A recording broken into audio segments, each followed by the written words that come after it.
नमस्कार और स्वागत आपका हमारे चैनल में, जहां हम आपको सबसे ताज़ा तरीन और महत्वपूर्ण जानकारियां वो भी आपकी हिंदी भाषा में देते हैं। तो आज हम एक ऐसे विषय पर चर्चा करने जा रहे हैं जो अंतर्राष्ट्रीय सुरक्षा और जियोपॉलिटिक्स के लिहाज से बहुत ही ज्यादा महत्वपूर्ण है। दरअसल हाल ही में आई खबर के अनुसार यूक्रेन ने रूस के अत्याधुनिक S-500 एयर डिफेंस सिस्टम को नष्ट कर दिया है। जी हाँ, यह घटना न सिर्फ दोनों देशों के बीच की तनाव से भरी स्थिति को और भी बढ़ा सकती है, बल्कि ग्लोबल सिक्योरिटी को भी प्रभावित कर सकती है। तो चलिए जानते हैं S-500 डिफेंस सिस्टम है क्या और यह इतना महत्वपूर्ण क्यों है रशिया के लिए और हमारे लिए भी। तो S-500 जिसे रूस की नई पीढ़ी का सबसे उन्नत एयर डिफेंस सिस्टम माना जाता है, जिसका उद्देश्य है दुश्मन के विमानों, मिसाइलों और यहाँ तक कि अंतरिक्ष में सैटेलाइट्स को भी मार गिराने का। इसकी रेंज और सटीकता इसे दुनिया के सबसे प्रभावी एयर डिफेंस सिस्टम में से एक बनाती है। अब सवाल उठता है कि यूक्रेन ने इस सिस्टम को कैसे नष्ट किया, इसके पीछे की रणनीति और तकनीकी उपाय क्या थे। इस वीडियो में हम विस्तार से जानेंगे कि यूक्रेन ने किस प्रकार से रूस के इस अत्याधुनिक डिफेंस सिस्टम को मात दी है। अब दरअसल आप स्क्रीन पर देख सकते हैं कि रिपोर्ट निकलकर सामने ये आई है कि इतिहास में पहली बार S-400 का भी जो बाप है S-500, जो इस टाइम पर वर्ल्ड का सबसे बेस्ट एयर डिफेंस सिस्टम है, यूक्रेन की सेना ने इसे भी मारकर गिरा दिया है। जी हाँ, और ये बताया जा रहा है कि इस हमले में मेन रडार था, उसे ध्वस्त कर दिया यूक्रेन की सेना ने। और सबसे हैरानी की बात यह है कि इस हमले में वही ATACMS मिसाइल इस्तेमाल की गई है, जिसकी मदद से यूक्रेन ने अब तक 1 दर्जन से भी ज्यादा S-400 तबाह कर डाले हैं। आपकी जानकारी के लिए बता दें कि ये कोई बहुत खतरनाक या बहुत एडवांस मिसाइल नहीं है। ये एक सिंपल सी साधारण सी मिसाइल है जो 1990 में इस्तेमाल होती थी। जहाँ ये करीबन 30 साल से भी ज्यादा पुरानी मिसाइल है, जो कि अमेरिकी सेना के गोदाम में पड़ी हुई थी और कुछ ही समय के अंदर एक्सपायर होने जा रही थी। लेकिन अपना स्टॉक खाली करने के लिए अमेरिकी सेना ने इसे यूक्रेन को दे दिया, जिससे कि अमेरिकी सेना का स्टॉक भी खाली हुआ और उनका खर्चा भी बचा इन्हें मेंटेन करने का,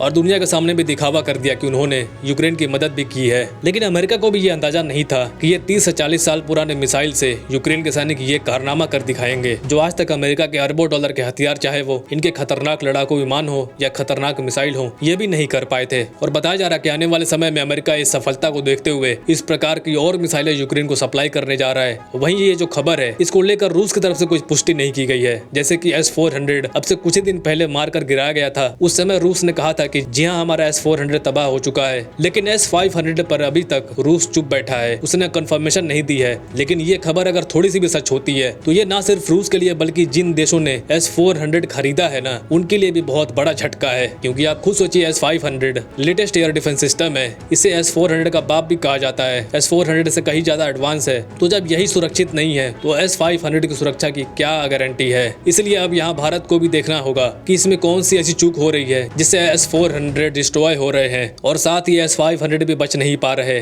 क्योंकि आने वाले समय में इसी रणनीति का इस्तेमाल करके कहीं चीन और पाकिस्तान हमारे S-400 को नष्ट ना कर दे। और इसीलिए कहा जा रहा है कि जिस S-400 को भारत ने बड़ी उम्मीदों के साथ इसलिए खरीदा था ताकि ये भारतीयों की सुरक्षा करेगा, लेकिन अब हमें चिंता इस बात की है कि इस S-400 की सुरक्षा कैसे की जाए। तो दोस्तों, इस मुद्दे पर आपके क्या विचार है, कमेंट्स में जरूर बताइए। आज के लिए इतना ही। जाने से पहले वीडियो को लाइक करके हमें सब्सक्राइब जरूर करिएगा। Thank you very much for listening. See you in the next video.